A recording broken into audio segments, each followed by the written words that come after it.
नमस्कार, मैं अमित कुमार आपका एलबी स्कूल के ई लर्निंग ऐप पे हार्दिक स्वागत करता हूं। आज इसी क्रम में अपने इकोनॉमिक्स क्लास 11 का इकोनॉमिक्स का इंट्रोडक्शन देखेंगे। आज जस्ट मेरा काम ये रहेगा कि इकोनॉमिक्स के अंदर सिलेबस को जानना कि सिलेबस में क्या है, क्या कैसे पढ़ना चाहिए, क्या करना चाहिए, क्या क्या चीज़ हम पढ़ेंगे। पहली बात तो ये है कि in class 11 we are just facing a new subject.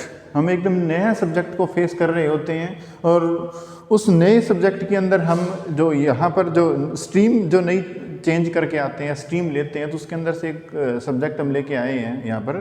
कौन सा है जी? हमारा इकोनॉमिक्स। इकोनॉमिक्स के अंदर क्या पढ़ना है, क्या नहीं पढ़ना, वो तो देखेंगे, लेकिन इसके पढ़ने के पीछे हमारा मेन पर्पज़ क्या है, इससे आपको जस्ट बेसिक क्लियर होगी, हमारा एक प्रैक्टिकली नॉलेज बढ़ेगा, हमारी एक प्रैक्टिकली नॉलेज इंक्रीज होगा। किसके लिए?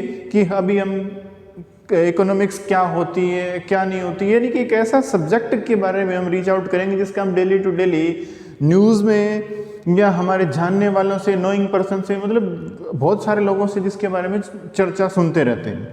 तो ऐसे मान लो कि हम just increase over basic knowledge on the economic reform, यानी इकोनॉमिक्स में क्या क्या हमारे को बेसिक चीज़ें होती है, बेसिक नॉलेज को डेवलप करने के लिए अपने इकोनॉमिक्स को थोड़ा सा सीखेंगे। इकोनॉमिक्स का जस्ट आज जो हमारा पहला लेक्चर रहेगा, इसके अंदर तो जस्ट मैं आपको इंट्रोडक्शन दूंगा, जो +1 के अंदर हमारा सिलेबस पढ़ने को रहेगा उसका। देखो, इकोनॉमिक्स के अंदर जो हमारा आज का +1 के अंदर इकोनॉमिक्स जो है, उसके इंट्रोडक्शन के अंदर मैं आपको बताता हूँ कि वी हैव 2 बुक्स। हमारे पास 2 बुक्स हैं +1 की, इकोनॉमिक्स की +1 के अंदर हमारे पास 2 बुक है। ठीक है। नंबर वन जो बुक है आपके पास, उसका नेम है इंडियन इकोनॉमी। नंबर 1 जो बुक है उसका नेम क्या है? Indian economic development. Indian economic development we have first book. Number two book, first book कौन सी है? यानी कि ऐसे समझो, इकोनॉमिक्स के हमारे पास टू पार्ट्स। नंबर 1 इकोनॉमिक्स के अंदर सबसे पहला कौन सा हुआ? Indian economic development. Number 2 economics for statistics, यानी कि स्टैटिस्टिक्स का part for economics, statistics for economics number 2। ठीक है। तो इकोनॉमिक्स के अंदर देखो, जो हमारा नेक्स्ट लेक्चर रहेगा उसके अंदर मैं आपको बताऊंगा what is economics, what is economy. सबसे पहले मैं आपको नेक्स्ट लेक्चर में ये भी बात आपको बताऊंगा इकोनॉमिक्स क्या होती है, इकोनॉमी क्या है, व्हाट इज इकोनॉमी, उसकी बेसिक कुछ नॉलेज होगा, वो सारा का सारा नेक्स्ट जो लेक्चर जो मैं आपको दूंगा उसके अंदर व्हाट इज इकोनॉमी क्या है, बेसिक सी जानकारी जो भी है वो आपको दूंगा। लेकिन अभी मैं ये मान के चल रहा हूँ, आप जब 10th लेवल पे जब आपने SST पढ़ा है तो उसके अंदर ये सारा कवर करके आए व्हाट इज इकोनॉमिक्स वगैरह, एक बार मैं ये मान रहा हूँ। लेकिन नेक्स्ट जो हमारा अगला जो चैप्टर रहेगा या अगला जो मामला, जब पहला जब चैप्टर स्टार्ट करेंगे तो उसके अंदर ये आपको बताऊंगा व्हाट इज इकोनॉमिक क्या होता है। उसके बाद हम यहाँ पे इन बुक के अंदर कौन सी बुक स्टार्ट करनी चाहिए, क्या करना चाहिए, वो आगे पढ़ेंगे। तो पहले एक बार थोड़ा सा अपने आउटलुक देख लेते हैं सिलेबस के अंदर क्या क्या है। तो नंबर 1 जो फर्स्ट बुक है, in first book we have 4 unit. First book के अंदर हमारे पास कितनी यूनिट है? 4 यूनिट है। और इस 4 यूनिट्स के अंदर कितने चैप्टर हैं? We have 10 chapter. First unit we have 10 chapter. In second book we have only 9 chapter. इसके अंदर यूनिट नहीं दिया हुआ है, वी हैव ओनली 9 चैप्टर। तो we can say total number of chapter in our syllabus in 19 chapter, यानी कि लगभग 19 के चैप्टर के लगभग हमारे को पढ़ने पड़ेंगे। किसके अंदर पढ़ने पड़ेंगे? +1 के अंदर पढ़ेंगे। लेकिन पिछली बार क्या हुआ इन RBSC राजस्थान बोर्ड में, क्या हुआ RBSC के अंदर पिछली बार कुछ पोर्शन को कोरोना की वजह से, क्योंकि वी हैव हमारे पास जो टाइम था वो कम था, तो स्कूल लेट ओपन हुए, उस चक्कर में कुछ सिलेबस को माइनस कर दिया गया था, वो एक अलग मैटर था। लेकिन टोटल जो सिलेबस है NCERT का हो चाहे RBSC का हो, वो टोटल मिलाकर के जो सिलेबस हमारे पास वो 10 चैप्टर, तो इसके हम 9 चैप्टर किसके हैं जी? 10 चैप्टर इंडियन इकोनॉमिक डेवलपमेंट के हैं, और स्टैटिस्टिक्स फॉर इकोनॉमिक्स से कितने? We have 9 chapter. तो टोटल 19 चैप्टर, अभी अगर फुल सिलेबस रखते हैं तो वी हैव 19 चैप्टर, हमारे पास कितने चैप्टर रहेंगे, 19 चैप्टर अवेलेबल रहेंगे। और इसके अंदर जो पहली बुक है इसको हम अब अलग से आपको बताता हूँ। फर्स्ट बुक के अंदर अब देखो, फर्स्ट बुक के अंदर कौन सा हुआ आपके लिए, Indian economic development. First book we have Indian economic development. First book के अंदर यूनिट को अलग अलग डिवाइड किया, उसको कैसे क्या किया उसको थोड़ा सा देख लेगा। Indian economic development, Indian economic development के अंदर वी हैव 4 यूनिट। इसमें कितने यूनिट हमारे पास, 4 यूनिट। मैं तो ये कहता हूँ कि ये जो बुक, ये जो फर्स्ट जो आपकी बुक है ये मेनली थ्योरेटिकल बेस्ड बुक है, और सेकंड जो बुक है वो numerical plus theoretical, mainly numerical base है। तो first book only theoretical book, इसमें थ्योरी ज़्यादा है, और सेकंड बुक है उसके अंदर प्रैक्टिकल यानी कि numerical problems are given in second book, but in the first book we have only theory.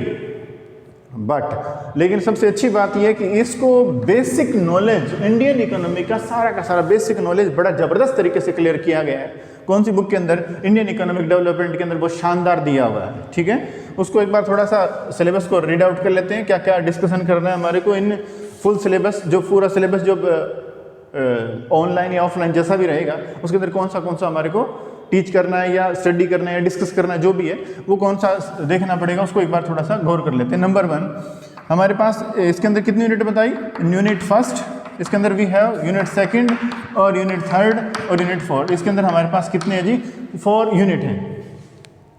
और यूनिट फर्स्ट जो दे रखी है वो दे रखी है आपको डेवलपमेंट। फर्स्ट यूनिट का नेम क्या है, development policies and experience. Development policies, development policies and experience, इसको थोड़ा सा मैं क्लियर कर देता हूँ आपको क्या क्या रीड आउट करना है इसके अंदर।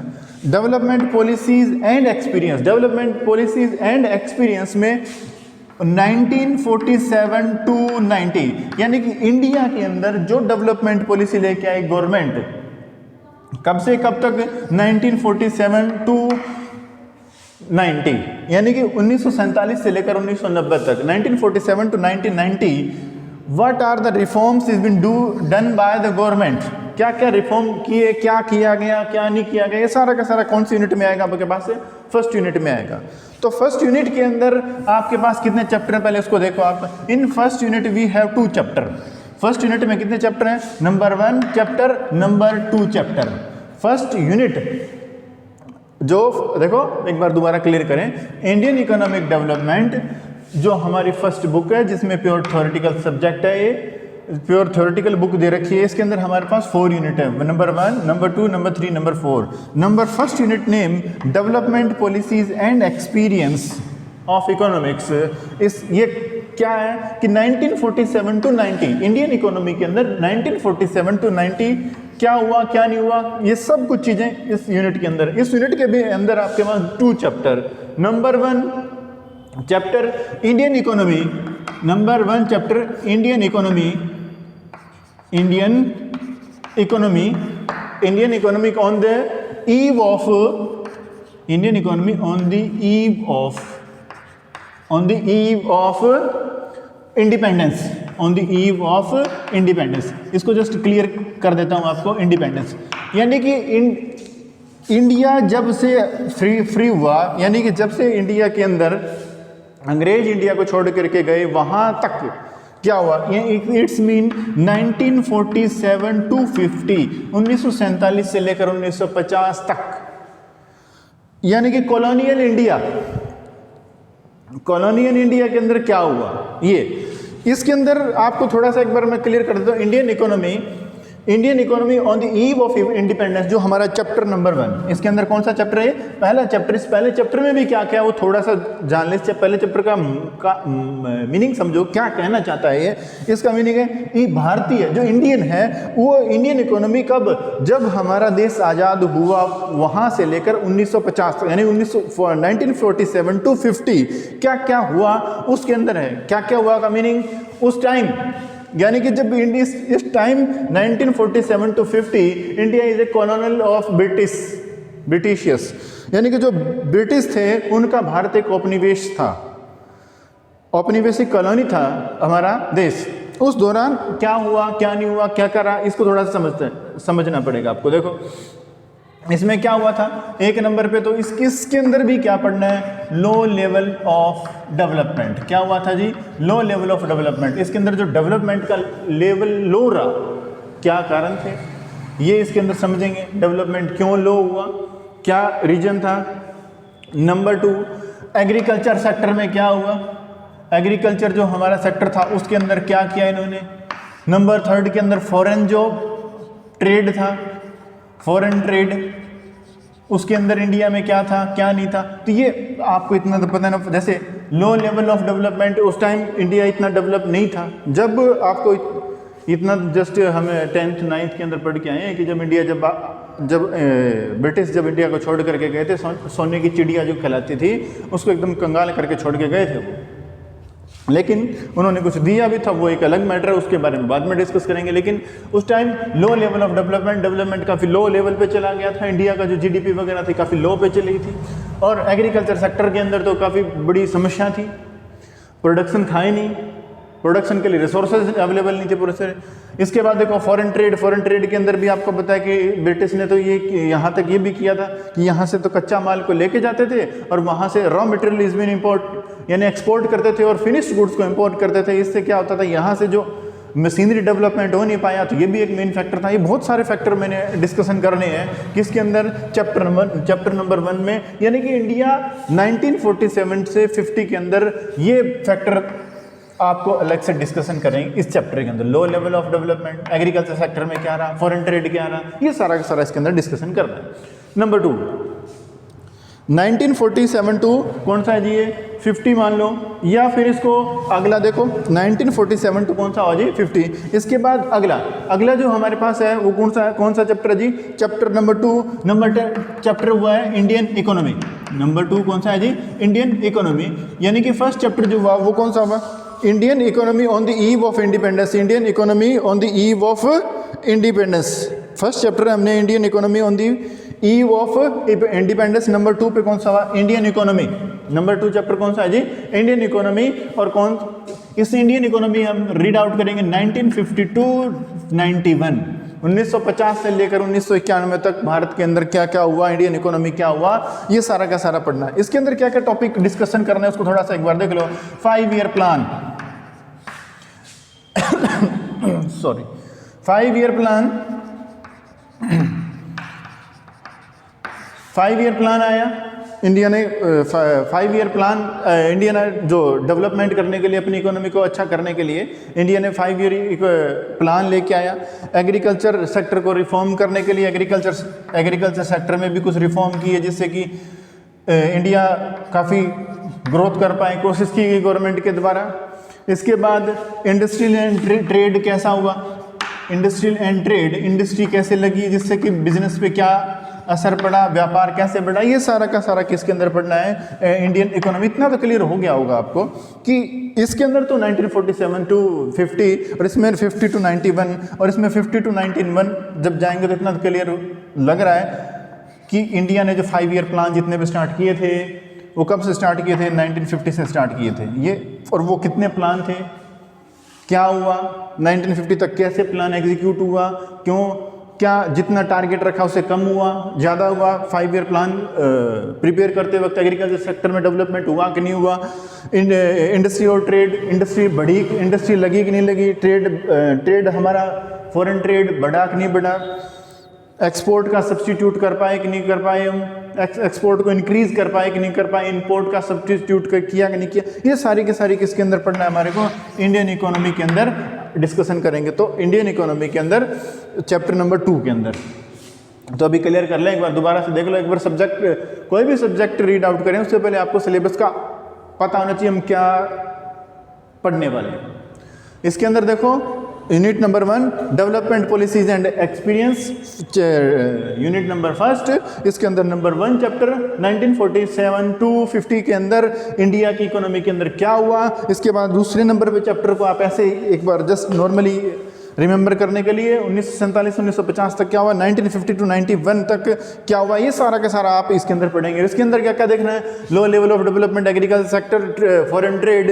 इसके अंदर इंडियन इकोनॉमी के अंदर 5 ईयर प्लान स्टार्ट किया गवर्नमेंट ने, रिफॉर्म क्योंकि ब्रिटिश चले गए थे अब इंडिया से, तो अब सारा डेवलपमेंट करना था, तो किसको करना था, इंडियन गवर्नमेंट को करना था। इन्होंने 5 ईयर प्लान अडॉप्ट किया। अब इन करंट अभी 5 ईयर प्लान है कि नहीं है ये भी देख लेंगे, क्योंकि जब से नीति आयोग लगाया तो नीति आयोग ने अभी नई सिफारिशें लगा दी है। इंडिया अभी करंट के अंदर 5 ईयर प्लान नहीं लगा रहा, कुछ अलग काम कर रहे हैं।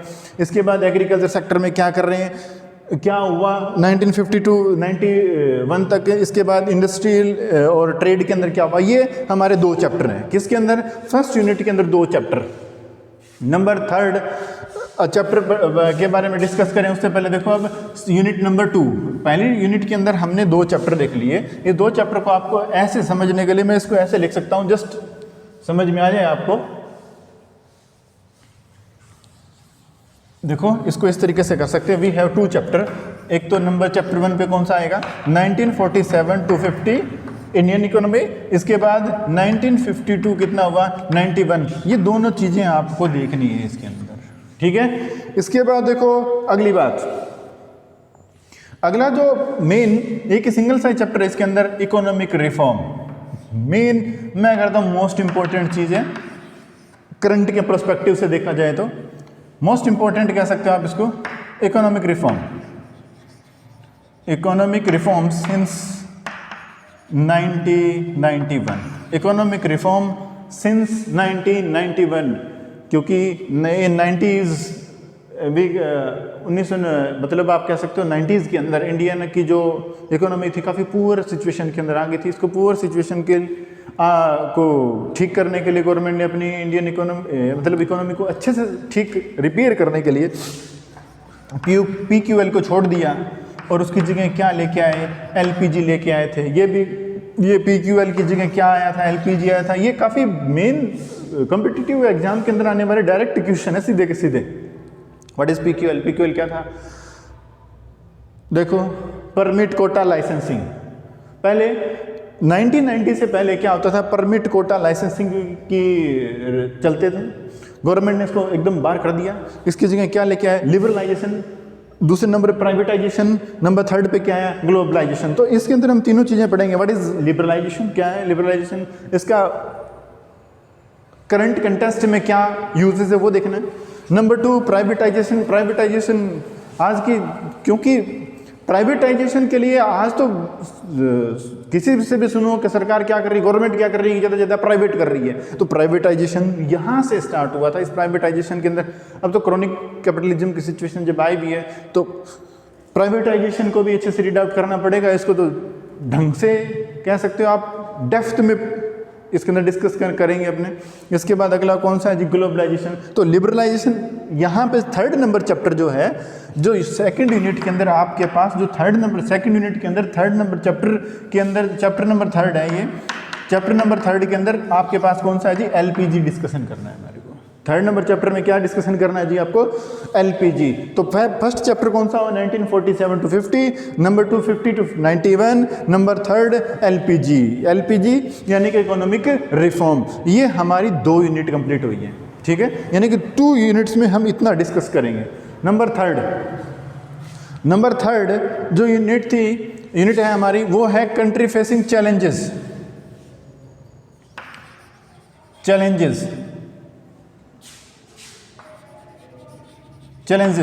On Indian economy. Indian economy के सामने फेसिंग क्या चैलेंज फेस करेगी इकोनॉमी के सामने क्या क्या चैलेंजेस फेस होंगे जब, यानी कैसे मानो कि इंडिया जब डेवलप करेगा, यानी कि जब ग्रोथ करनी पड़ेगी, तो ग्रोथ करने के टाइम उसको कौन से चैलेंज हैं जिसका आपको फेस करना पड़ेगा, वो देखना है इसके अंदर। देखो तो इसके अंदर हमारे पास चैप्टर नंबर 4 के अंदर अपने देखो, first unit 2 chapter, second unit 1 chapter, 3rd unit के अंदर अब चैप्टर नंबर 4। चैप्टर नंबर 4 में कौन सा जी, पॉवर्टी। क्या है चैप्टर नंबर 4 में, क्या है जी, पॉवर्टी यानी गरीबी। क्या है गरीबी, इसके अंदर ये देखेंगे। एक तो गरीबी का मेजरमेंट कैसे करें, poverty, how to measure a poverty, poverty का मेजरमेंट कैसे किया जाएगा, कि कैसे गरीब बनते हैं, गरीब बनने के पीछे क्या reason, what are the reason behind the poverty, how we can remove poverty, poverty को कैसे दूर किया जाए, what are the reform is been done by the Indian government to remove poverty, poverty को रिमूव करने के लिए इंडियन गवर्नमेंट क्या करती है, ठीक बात है। इसके बाद देखो गवर्नमेंट ने क्या क्या, आपको इतना पता है कि आज के टाइम के अंदर इंडिया इतना वास्ट कंट्री है, इतना बड़ा सारा कंट्री है, तो इंडिया के अंदर पॉवर्टी की बड़ी भारी समस्या है। इसको दूर करने के लिए इंडिया ने कौन कौन से रिफॉर्म चलाए, ये सारी की सारी किसके अंदर हम डिस्कस करेंगे चैप्टर नंबर 4, यानी कि जो चैलेंजेस फेसिंग इंडियन इकोनॉमी है हमारी थर्ड यूनिट है, उसके अंदर चैप्टर नंबर 4 में हम पॉवर्टी के बारे में देखेंगे। व्हाट इज प्रॉपर पॉवर्टी, क्या है पॉवर्टी, को कैसे दूर किया जाए, पॉवर्टी क्यों आती है, यानी कि गरीबी क्यों आती है, इसको कैसे, ये सारी की सारी बातें इसके अंदर गवर्नमेंट ने क्या क्या पॉवर्टी को दूर करने के लिए रिफॉर्म चलाए, मतलब गरीबी को दूर करने के लिए क्या क्या प्रोग्राम चला रखे हैं, ये सारा का सारा आपको चैप्टर नंबर 4 के अंदर डिस्कस करना है। इसके बाद number 5, chapter number 5, chapter number जो 5 चलेगा हमारा वो है human capital. Chapter number 5 what is human capital, chapter number 5 के अंदर हमारे पास कौन सा है जी, ह्यूमन कैपिटल।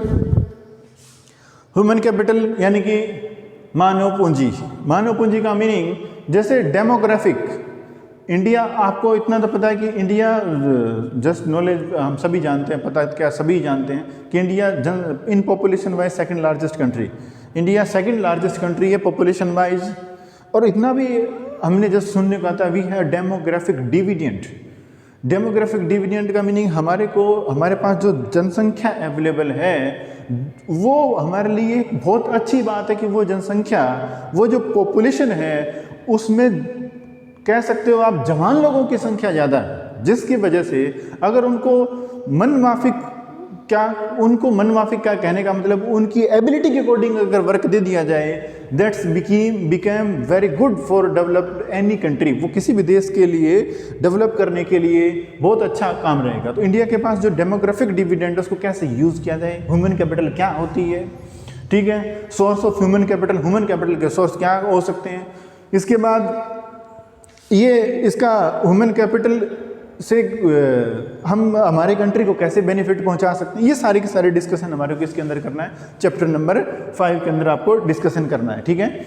इसके बाद देखो अगला जो हमारा है वो है चैप्टर नंबर 6। चैप्टर नंबर कौन सा है जी हमारा, चैप्टर नंबर 6। चैप्टर नंबर जो 6 चलेगा वो रहेगा rural development. Rural development means ग्रामीण विकास। इंडिया का पता है कि इंडिया के अंदर जो सेंसस हुआ था 2011 वाला, उसके अंदर एक डाटा आया था कि आप जस्ट सुनते भी हैं कि भारत के अंदर ज़्यादातर जनसंख्या गाँव में निवास करती है।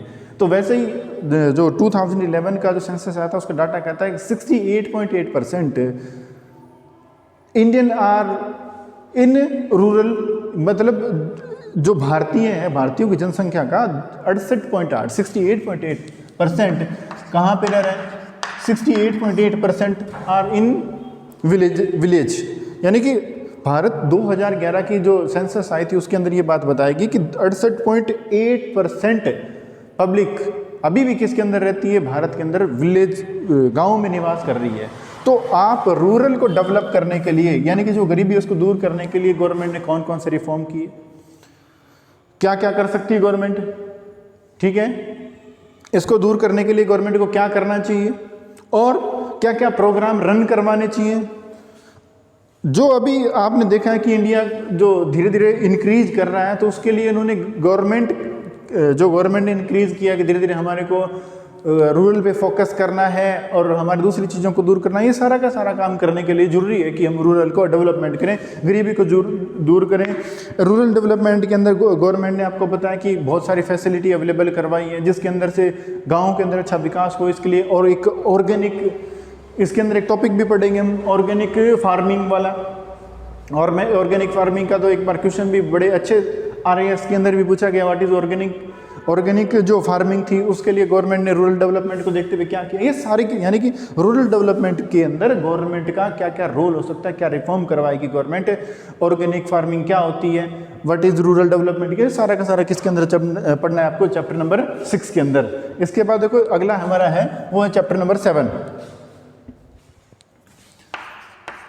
अगला है चैप्टर नंबर 7 एम्प्लॉयमेंट। अगला जो है हमारे पास है वो चैप्टर कौन सा है जी, 7 नंबर चैप्टर एम्प्लॉयमेंट। एम्प्लॉयमेंट का मीनिंग क्या है, व्हाट इज एम्प्लॉयमेंट, इसके अंदर पढ़ना है। एम्प्लॉयमेंट हमारे देश के अंदर क्या प्रॉब्लम लेके आया, क्या एम्प्लॉयमेंट है कि नहीं है, अगर एम्प्लॉयमेंट है तो अनएम्प्लॉयमेंट है कि नहीं है, इसके लिए सरकार ने गवर्नमेंट ने कौन कौन से प्लान लेके आया, हायर वर्कर चाहिए कि सेल्फ वर्कर होने चाहिए, वर्कर हैं आपके पास अनएम्प्लॉयमेंट के लिए, सेल्फ वर्कर है कि हायरिंग वर्कर है, क्या अवेलेबल है कि नहीं है, ये सारी की सारी किसके अंदर डिस्कस करनी है हमारे को, चैप्टर नंबर 7 के अंदर।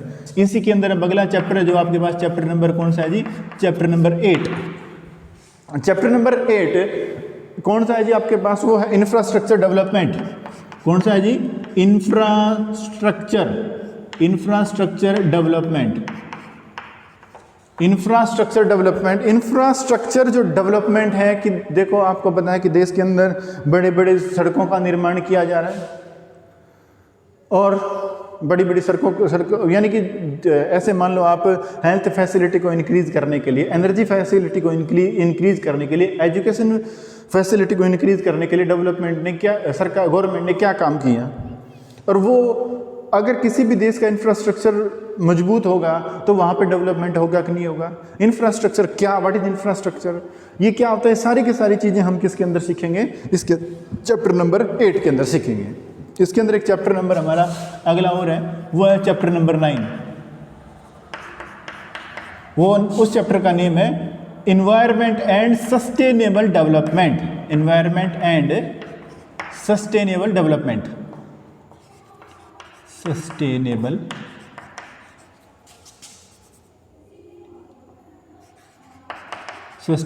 डेवलपमेंट,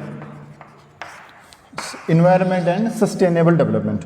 आज के टाइम की सबसे मेन बात, जब से कोरोना आया उसके बाद तो इन्वायरमेंट की पब्लिक को चिंता ही बहुत होने लगी। पहले तो नहीं होती थी, पेड़ लगाने वाला काम करने लगे हैं लोग, पहले तो शायद मैंने देखा ही नहीं था। अब तो सोशल मीडिया पे काफ़ी लोगों ने पहल से इनिशिएटिव ले रखा है कि हमारे को इन्वायरमेंट को अच्छा करना चाहिए, इन्वायरमेंट को साफ़ सुथरा रखना चाहिए। ये तो इसमें हम डिस्कस करेंगे व्हाट इज इन्वायरमेंट, इन्वायरमेंट क्या है, हाउ टू इन्वायरमेंट में कि गवर्नमेंट मोर हेल्थी, मतलब अपने गवर्नमेंट को कैसे इन्वायरमेंट से फ़ायदा पहुंचता है ये देखना है। सस्टेनेबल डेवलपमेंट क्या है, आज के टाइम की एकदम नई कॉन्सेप्ट सस्टेनेबल डेवलपमेंट, हिंदी में बोलते इसको धारणीय विकास, या फिर उसका दूसरा नाम आता है सतत विकास। IAS के अंदर पूछा जाने वाला इसका बड़ा ज़बरदस्त क्वेश्चन है, मेंस के अंदर पूछ लेते हैं कई बार इसके बारे में। तो sustainable development, what is sustainable development क्या है, सस्टेनेबल डेवलपमेंट का मीनिंग कि जो हमारे पास नेचुरल रिसोर्सेज हैं उसको कैसे हम हमारी अब की जो नीड है उसको कंप्लीट तो करें ही करें, लेकिन फ्यूचर के लिए भी उसको कैसे बचा करके रखें कि जिससे कि फ्यूचर वाली जनरेशन भी उसको यूज में आए, वो होती है सस्टेनेबल डेवलपमेंट। तो इन्वायरमेंट एंड सस्टेनेबल डेवलपमेंट, ये हमारा कौन सा चैप्टर रहेगा, चैप्टर नंबर 9। ये इतनी बड़ी सारी यूनिट है, कौन सी, 3rd यूनिट। तो 3rd यूनिट के अंदर आपको challenge and facing Indian economy कौन कौन सा है जी, चैप्टर नंबर 4 पे आता है पॉवर्टी, चैप्टर नंबर 5 पे आता है ह्यूमन कैपिटल, चैप्टर नंबर 6 पे आएगा रूरल डेवलपमेंट, और चैप्टर नंबर 7 पे आएगा एम्प्लॉयमेंट। इसके बाद 8 नंबर पे आएगा इंफ्रास्ट्रक्चर डेवलपमेंट, और 9 नंबर चैप्टर पे कौन सा आएगा, इन्वायरमेंट एंड सस्टेनेबल डेवलपमेंट। ये सारा का सारा कौन सा है, चैप्टर नंबर 9 तक का काम हो गया। बचा एक चैप्टर और लास्ट यूनिट। अभी देखो आपको थोड़ा सा एक बार क्लियर कर लें कि पहली यूनिट के अंदर तो हम 1947-1990 तक का सारा क्लियर कर देते हैं। दूसरी यूनिट के अंदर 91 से लेकर आज तक क्या हुआ वो देखना है। उसके बाद हमने डेवलप कर पहले का देख लिया, आज़ादी से पहले वाला, फिर आज़ादी के बाद वाला देख लिया। इसके बाद क्या 1991 जो हम एक चेंज हुआ था इराक के अंदर, ज़बरदस्त चेंज किया था, इकोनॉमिक रिफॉर्म लेके आए थे, वो वाला सिस्टम चेक कर लिया। उसके बाद क्या क्या चैलेंज आएंगे वो देख लिए, पॉवर्टी हो गया, ह्यूमन कैपिटल हो गया, rural development, employment, infrastructure and development, environment and sustainable development. ये 9 नंबर चैप्टर तक होगी। अब 10th नंबर चैप्टर जो है वो, और 4th यूनिट कौन सी है उसको एक बार देख लो आप। थोड़ा सा आउट नॉलेज हो जाए कि भाई हमारे को हमारे सिलेबस का पता होना चाहिए, क्या होना चाहिए क्या नहीं होना चाहिए। तो 4th यूनिट के अंदर